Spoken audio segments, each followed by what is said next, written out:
Imagine, a podcast series by Imagine Theatre. Yes, hello again and welcome to episode 96 of this podcast series with me, Martin Ballard, as the Imagine team start another busy year with end of season debriefs, forward planning and admin meetings. For more information, go to their website at www.imaginetheatre.co.uk. Don't forget, all of the previous episodes are still available and there are many more episodes to come, including an all-star special for our 100th episode.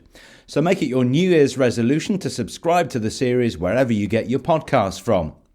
So last time we began 2025 talking to the cast of Beauty and the Beastie at the Pavilion Theatre in Glasgow. Yet another successful season for Imagine, one of the UK's biggest producers of pantomime and children's theatre. Well, now that the season is over, you might be thinking once again the team can put their feet up. Until next Christmas, I can tell you far from it. But this episode, we're going to review the season in more detail and chat about the priorities at the start of 2025. So with me once again are the company's joint CEOs, Managing Director Steve Boden and his wife, Business and Marketing Director Sarah Boden. Happy New Year! Happy New Year, Martin. Where has this year gone? It just feels like 5 minutes since we last caught up. We say this every year, don't we? But it just literally goes so quickly. This is a difficult time because it's sort of peak of review last season and also looking out to the new season. So a lot of number crunching, Sarah. Oh, yeah, absolutely. Spreadsheet City at the moment, Martin. It's my favourite time of year. It is. It's a lot of going through how it's all gone, wrapping it all up financially. Because obviously, ultimately, at the end of the day, whilst we do magical things on stage, we are still underneath it all a business. And those numbers have to balance to be able to afford to continue to do it next year, to put a roof over our heads with the storage, to be able to afford all the staffing and to plan what we're going to do for 2025 season. So this is the point at which I can wrap everything up, look at the settlements and just look at a lot of spreadsheets. Yes, yeah. Absolutely. We haven't talked about this before, but how does it work at this time of year? Because the Pantos have just literally closed. Are you starting to get numbers in on tickets sold and so on from the venues? Yeah, so we keep a track weekly of how the sales are going on each show. So we know already pretty much where those shows that have closed. So we are recording, Tuesday the 7th of January. So all of our shows except for Glasgow are closed at this point. So we know the final numbers on pretty much everything. What we don't have is the nuances of whether there's any reservations outstanding to be paid and so on. And that takes a couple of 3 weeks for the theatres to consolidate. But then we go into settlements, and settlements will usually take me until the middle of February to finalise all the numbers with all the theatres, raise all the final invoices and put 2024's finances to bed. It's a bigger process than people realise. And also the cash flow is a little bit more challenging than people realise, because whilst we do get some elements of box office pull downs in advance, the majority of the money is paid to us after the shows happen. So the cash flow is always the challenge at Panto season. So how different is that now that you're part of the Trafalgar Group? Has that changed things? I mean, it's changed it in terms of the finance department's no longer in Coventry. We now have a finance department based centrally with the Woking Trafalgar team. So they work alongside me to manage the settlements and so on.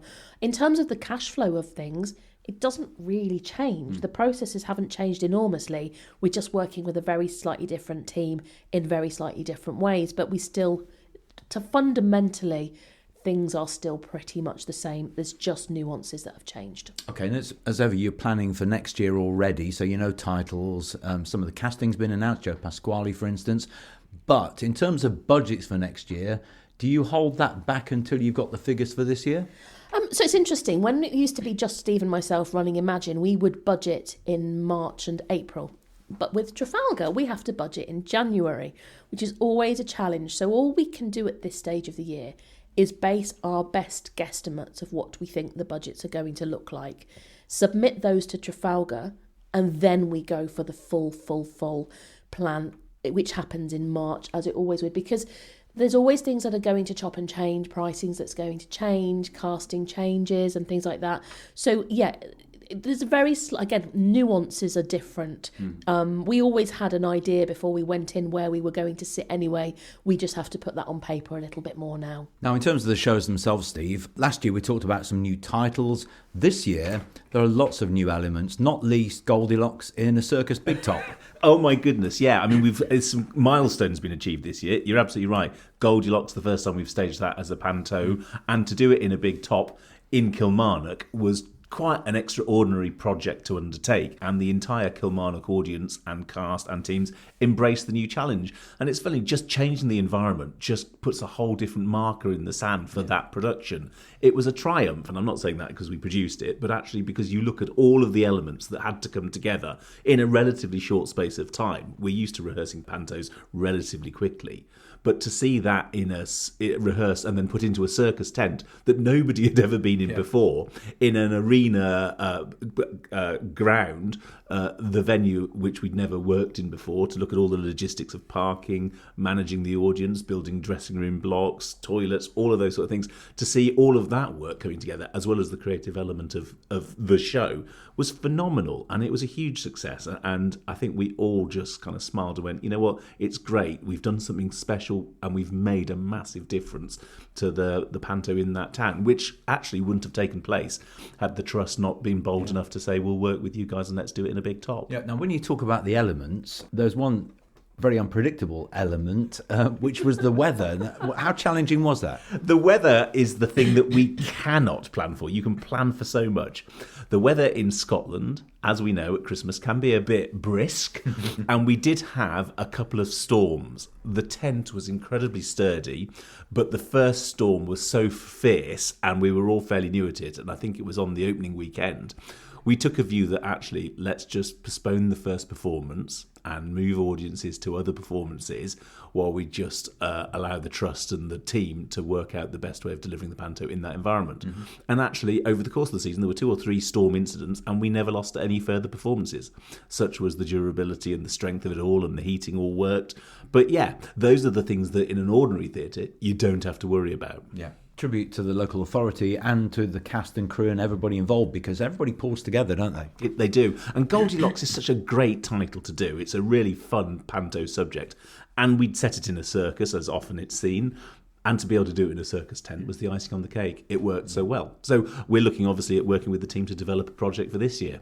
Okay, we talked about the digital sets in previous years, and you're rolling out more and more of those now because they are so successful. But this is sort of digital set 3.0. You've learned a lot. What's the difference now between what you're producing and what you did 2 or 3 years ago? Yeah, it's teamwork. That's the biggest difference. We've been so fortunate to have kept the same team together on each of the iterations of Digital Panto, and we've brought a new designer in as well. So Mark Walters designed 3 of our 4 digital titles. Our digital production of Jack and the Beanstalk in Swansea, designed by David Shields, meant that we were able to introduce another style of design in the show. But our lighting designer, Jamie, Nina Dunn from Pixelux and her creative team have all worked together now for 4 years on these productions. So you find those shortcuts that creatives have, and they understand how each other works and how each department works. And that has, I think, allowed us to be more ambitious. Certainly Aladdin that we did at Wickham this year was the most ambitious of all the digital pantos. And it was quite a clever combination of imagery, lighting, sound, and some groundbreaking video effects. You know, we tried to work on the notion of a flying carpet sequence that brought all those elements together. And we got Flying by Foy, who are probably one of the world's greatest flying companies, in to program a flying system that would allow Aladdin to go on a journey that was synced with the imagery on the backgrounds that the video team were creating, while singing a fabulous song and making sure that the sound picked him up in all corners of the stage as he flew. So it's those sort of things that are quite exciting, and we've talked about it loads of times. Panto continually evolves. Yeah. That's why it's so successful, and I think we really feel proud to have been able to do something a little bit different that isn't usually seen in Panto. Just as an aside, something that's really popular in theme parks and is being used in other areas now is projection mapping. Is that something you've explored? I wonder whether it would work in Panto. Yeah, do you know what? We had a conversation. We did a first trial of some projection mapping when we did Cinderella, our first digital Panto, just on the dress and the sequence of transition of the dress from Cinderella's rags to the ball dress. And I think there's a huge place for projection mapping, and one of the things that we're really keen to explore is how we bring projection mapping not just onto the stage, but perhaps into the environment that the audience sit within and the buildings themselves. Disney leads the way in that sort of imagery, and I think it'd be great for pantomime to take some of that on as well. I hope I've not got you to give some secrets away here. Well, I don't think so. I think what we're all doing as pantomime producers is looking into the future and looking at technology and seeing how we can bring it in. Yeah. The thing that I think is always the challenge is the very short lead time that we have to put these shows on, and the very short time that they run relative to the investment that they have. So you find yourself having to say, okay, what are the bits that we're going to focus on this year to get right? What do we need to do? And then what are the elements that we'd like to do that we will refine in future iterations of the show? So, on Jack and Aladdin, we've already got a list of things that we're going to refine in its next outing. Whereas with Cinderella, it's now been on stage digitally 5 times, and therefore it's a fairly well-honed piece of kit, and we know how those processes work, and we know how to deliver them to get the best effect for the audience. Do you think it might be possible one day to see a completely white cyclorama, portals and so on with projection mapping sets? Possibly. The thing about projection mapping is it's the sighting of the projectors, and the fact that when you have projection mapping, you kind of are restricted on the amount of stage lighting that you can use. Yeah. And part of the conversations when we created the digital pantos was that LED screens create their own light output, so they always have a strength to them, and you can balance that with your stage lighting that can also be of a similar luminosity without losing any of the impact. Whereas with stage projection and projection mapping, the sighting of projectors and the intensity of those isn't quite as flexible. So that just requires a bit more thought, and lighting designers just like to spend a bit of time trying to work out where they can place their lights, so that and where you place actors, so they don't interrupt. Place actors as well. So they don't interrupt. I mean, if we did away with actors and just looked at a great story on stage without them, that might be easier. But it wouldn't be called cinema, though. Isn't it? It is. I think other people have beaten us to that, and that's not our bag. So but that's what's exciting. There are always solutions to these things, and we're constantly having great conversations. I mean, again, an example in Aladdin that we wanted to explore the idea of having a virtual genie on screen that was worked from an actor who was backstage. Mm-hmm. And that was its first outing, and it was great to be able to trial it, and we know that we need to refine it, and we know the things that we'd like to do to it. But Panto is the medium that you can try these sorts of things out on. Yeah. All the stuff that you've talked about is new again, but there's a new venue as well this year, Sarah. Fareham Live. How did that go? Do you know, it was great to have the opportunity to work in Fareham Live this year, and we were thrilled with the successful reviews in that Panto. It's always a challenge to put a new venue and a new Panto, because you never quite know the nuances of the venue. So obviously going into year 2, we know more about the venue itself. But the feedback has been fantastic. The sales were great. Really thrilled with how it happened. And yet really looking forward to year 2 in Fareham. Yeah, and it leads on from the LED screens and the digital sets as well again, because, they give you an opportunity to work in venues that aren't necessarily ideal for traditional sets. Yes, absolutely. And that's what we've always said with Panto, is that to keep Panto alive, we have to be able to play it outside of a theatrical environment, which is what the digital set design was always about, being able to play more in concert halls if we ever needed to. We know that theatre is going through a really challenging time at the moment. We know there are a lot of local authority venues who are extremely tight on their budgets right now, who are fighting for survival. And it's about supporting those theatres to continue to survive, but also recognising that the medium of pantomime can survive outside of a conventional theatre. We talked about new titles and ideas. I didn't mention Robin Hood was a new title as well this year, wasn't it? It was. Robin Hood obviously seems to have become very popular. The Palladium delivering a version this year. We had one up at Rotherham. And it's really nice to explore these titles, because the adventure stories are often well known by children and youngsters. And as producers, it's really good for us to bring other titles into the repertoire. And Robin Hood at Rotherham Civic Theatre was a really lovely story. We were able to feature some young performers, as the two juveniles in that show, and their performances were just lovely, as well as our other children's ensembles that we have in all the shows. And it provides opportunities that youngsters perhaps wouldn't ordinarily get. I think with Robin Hood, it's kind of evolved as a title. We all remember Babes in the Wood, and that was quite an ambitious and elaborate narrative in the original kind of. I remember seeing it in the sort of 80s and thinking, gosh, it's quite a heavy panto. And I think we've refined it a bit, and we don't quite have the the good and the bad robbers, and we don't take children off into the woods like that was portrayed in those earlier pantos. But I think as a story, swashbuckling adventure in bucket loads, and that's what it's nice to have as contrast to other titles. I tell you what, the Grimm brothers wouldn't have a job in the 21st century, would they? All the dark stories and the things that went on in their fairy stories.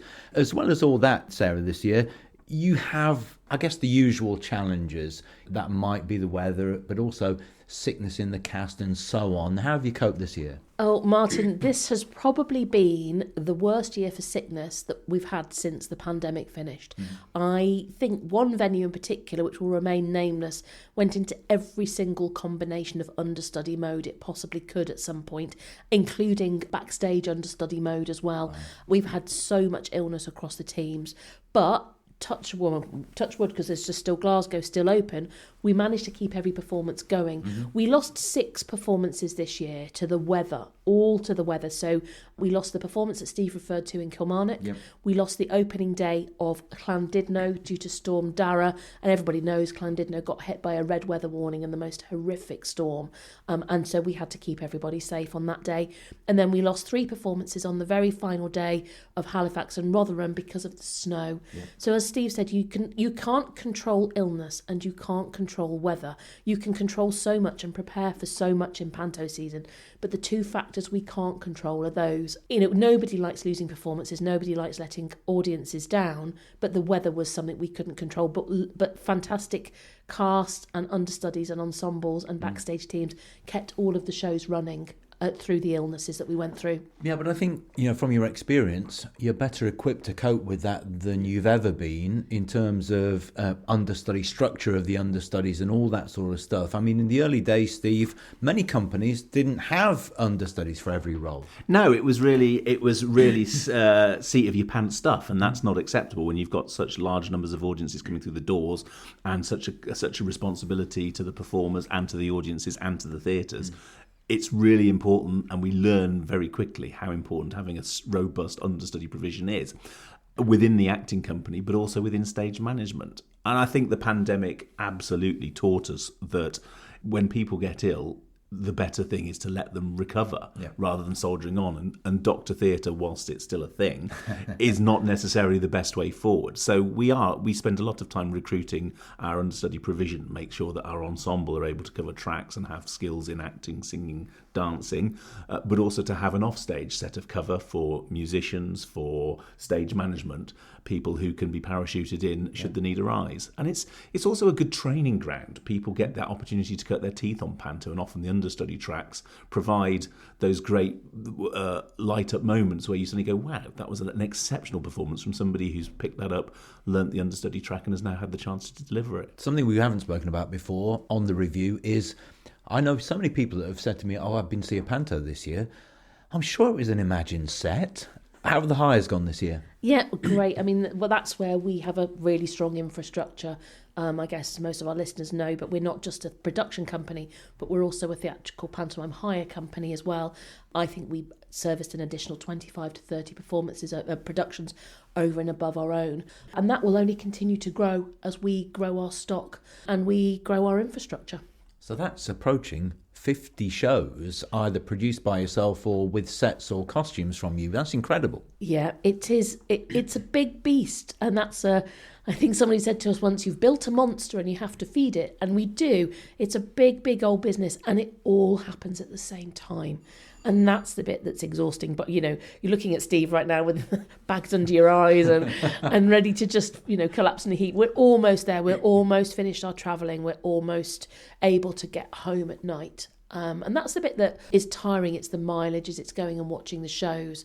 And then it's the hires that are out as well. And it all just consumes you at this time of year. Well, we spoke about the logistics last year, didn't we? And the car park Tetris and all the sets and the costumes coming back. But of course, they're not coming back this year, are they? We haven't mentioned this before, but they're not actually coming back to this unit where you've been based for the last 10 years or so. Yeah, we've been here for 13 years, Martin, and we are on the move. Really excited to be relocating to a premises that's 3.5 to 4 times the size of the building we have right now, which will allow us to bring everything back under one roof and allow us to grow our hires and to grow our stock and grow our infrastructure. The sets are going back to their new home as we speak, which remains in Coventry. It's about 2.5 miles from where we are now. So car park Tetris isn't a thing this year, and it's kind of nice and kind of sad at the same time. We're about to have our final Christmas party in Brandon House before we move to Torrington Avenue. And then we are hoping for a full office move in March. So you were dealing with all of this over the Christmas period, getting shows in, all the sets and costumes going out, getting shows running, then, issues with the weather in Scotland or people off sick and all that. And you're looking for new premises at the same time, Steve. This is madness. It sounds completely crazy. Why would you do it? But you know what, Martin? The thing about pantomime and the thing about the way it works is that everything has to happen in this window of winter. And the only time, and we know this through experience of having done it twice before, the only time you can move a pantomime company is when all your infrastructure is out in theatres. Yeah. And Sarah and I went through the same process 13 years ago. And I remember being in Loughborough with you, doing the Loughborough Panto, literally in dress rehearsals for that show, whilst signing the purchase agreement for this premises here. So it was inevitable that when we outgrew it, which happened very quickly, we were going to have to do it again at Christmas. And I have to say, the team at Trafalgar and the team with the agents who were representing the premises that we're moving to turned around the actual move within 2 weeks, which, as we all know, for any legal system is unbelievably quick. So we were able to get the keys literally 2 days before Christmas and immediately get the cleaners in to clean it and get everything ready to receive the sets as they go back. I mean, for anybody who's moved house recently, I think that's incredible. Completion and everything within a couple of weeks is just incredible. What about the team here, Sarah, at headquarters? Obviously, it's great for them to be moving to get more space, but they've worked incredibly hard over the festive season, haven't they? Oh, Martin, we say this time and time and time again. Team Imagine is quite a phenomenal group of people. The 30 of us based here in Coventry and surrounding areas, because we have quite a lot of home-based workers too, along with so we've got people based all over the UK as our head office team, are really, really phenomenal. It takes an army to put on a pantomime season, and whilst you may be talking to Steve and I about the season, a shout out to the 1,000+ other people that have been involved in the season as well as the head office team. And it takes an absolute army of the people it's easy to forget about: the cleaners, the front of house staff, the suppliers, the lorry drivers, the cast, the crews, the creatives, the suppliers, the head office team. You could list the children, the children's parents and grandparents, the chaperones. You could list it forever and you wouldn't get everybody. It is such a team effort to put on a pantomime season. You can't express to people how grateful you are for what they do. But at the worst possible time of the year for the weather and travel conditions, many members of your team from here in Coventry are on motorways going between Wales and Scotland and to the Midlands and up north and then down south. And, they travel thousands of miles, don't they, just checking on the product. Absolutely. And there's hire cars everywhere. I think yesterday, which was the Monday the 6th, so the day after most of the shows closed, I think we handed back 8 hire cars that had been on long-term hire because we'd all had hire cars driving up and down motorways. The hire car that I picked up in Edinburgh Airport, drove up to Inverness and drove to Swansea the next day, literally did an Inverness to Swansea drive, had like 4,500 miles put on it in just over 3.5 weeks, because that's what it takes to keep an eye on all the shows. But also we need to know where we're sitting in the market, so we do drop in and visit other productions by other producers too. And a shout out to all the other producers, because we saw some fantastic shows by other producers this year on top of the shows that we did, which we're really proud of. And what's brilliant is people like the UK Pantomime Association are really having an impact on the quality of panto that's out in the market right now. And I was really proud to be part of the pantomime industry this Christmas and to see just what has been put on stages across the UK this year. But yes, the team are out all over the place, multiple visits to multiple venues. When you've got as many shows as we have, even just to visit those takes a lot of time without getting out and seeing other stuff as well. And what about next year? Because planning started 6 months ago for next Christmas, Steve. New titles, new venues. What can you tell us? I think you had 19 Pantos this year. What's happening next year?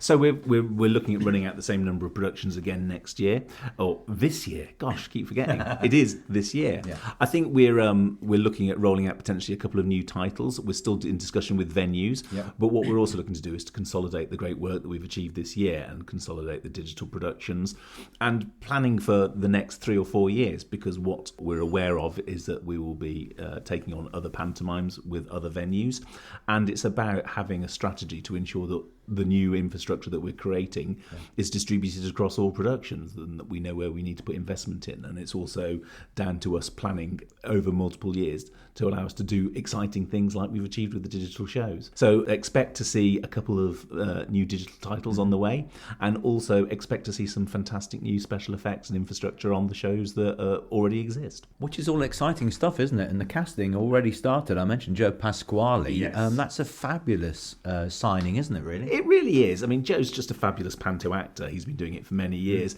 And I think a lot of pantomime actors like the opportunity to have creative input into the productions. And Joe had some great ideas, and when we caught up with him, was really keen to explore delivery of those ideas within the medium of panto. And, he's worked tirelessly for some fabulous panto companies over the years, and I think was looking and relishing the change. So, Joe's coming to Swansea with us in a production of Aladdin, which will be a development of the show that we had in High Wycombe, but obviously built around the Swansea Grand and Swansea audiences. He's perfect for Panto, absolutely perfect. And of course he knows a song that will get on your nerves. And I'm sure that will feature several times. So at the moment, Sarah, what's the review look like when you look back at the season and then start to look ahead with the venues? Are you having those meetings with the venues, and is Trafalgar involved in that as well? Yeah, I mean, this is now, the next month is debriefs and debriefs and debriefs. Lots of debriefs. Our associate producers on each production will debrief their own shows, then feed into a massive 3-day central debrief that we do at the end of January for the whole team, where we lock ourselves away and just walk through what we did last year. However, yesterday we already had our first full planning meeting. Well, actually our third full planning meeting of 2025. Wow. We'd had 2 in 24, but then it was all right, we now need to turn our focus to 25. So we've got double planning going on at the moment. The full debriefs of 24 and the planning of 25. And then we will sit down in February with the Trafalgar team, having completed all our debriefs, and then fully debrief and plan with them. So, do we get a rest? Not for another 5 or 6 weeks yet. And in terms of the big move, what's the time scale on that now? Because obviously the sets and the costumes aren't coming back, but you've still got a lot of stuff here that needs to move. Yeah, so the plan is for the next month to get all this stuff that's out and about into the new unit, get all the infrastructure built in the new unit, and then move everything from here to the new unit. So hopefully by the end of February, we will have completed the infrastructure move, i.e. all the sets, the costumes, the props, etc. And then we start packing up the offices with the aim of moving very early in March, throughout March, of moving all the offices over, and then leasing Brandon House to a new person. Yes, so the next 3 months are taken up with move as well, so there's not much rest coming our way. No. Well, of course, the sets and the costumes and everything take up so much space, but the big move is your spreadsheets. Oh, mate. IT. We're well versed in moving IT. So, it's a lot of that, And I suppose we should also say that alongside the Panto season this year, we're planning a brand new Justin Live tour, which will be going out in the autumn. So, no doubt we'll get a chance to talk about that in some of the podcasts. So, alongside the Pantos, there's all that sort of work going on as well. So, it's great. We can take our learnings from Panto, put them into the Justin Live tour, and vice versa. And just one final word about Justin. Reading, I've seen so many amazing reviews again this year. You must be delighted with that. I am. Reading Panto is a really special place in my heart. I've directed every year there, mainly because I think the team there are one of the finest in the UK theatre industry. And it's really easy to get caught up in the world of Panto from a producing point of view. It's really important, and something that I love is getting out there and getting a chance to keep cutting our teeth and be in the rehearsal room and work with some fantastic performers. And And the Hexagon team are so partnership focused, and we work together so well that it's a delight to go and meet that team every year, many of whom have worked in that venue for 30 or 40 years and who totally know it inside out. But for us to be able to challenge them by bringing the digital show, the digital Cinderella there this year, and working with Justin is an absolute delight. He's such a creative person. He completely gets the art form of pantomime, but of course also gets the family audience and can play the show to every level. And Paul Moore's returned for his 11th year as Dame, and the partnership there is such a special thing that, and the cast around them were just so great. We have a sort of almost like a repertory company feel in that production, because so many performers are so loved that we're able to bring them back each year, and people just come because it's the same team. And I think that's part of what Panto is. It's like putting on an old pair of slippers. As long as the material is new and the show looks fresh, people love that comfort. And if the show's delivering, then they'll go there and they won't look to go elsewhere. And that chemistry between Justin and Paul is incredible. Quite an undertaking for Paul, no pun intended there. But yeah, what a great team. Likewise at the Belgrade with Ian and Craig, and you see that relationship all over the country in Imagine shows. Listen, thank you so much. I know how busy you both are. Happy New Year once again, and thank you so much for talking to us. Thanks, Martin. Lovely to catch up. Thanks, mate. Well, that's it for now, but as I said at the beginning of the episode, there are many more fabulous guests still to come. Please subscribe through your favourite podcast app, and make sure you join me, Martin Ballard, next time for episode 97, when we'll be taking a closer look at another pantomime title, Sleeping Beauty. Thank you for listening to the latest edition of Just Imagine, the podcast series from Imagine Theatre. And you can find out more by going to www.imaginetheatre.co.uk.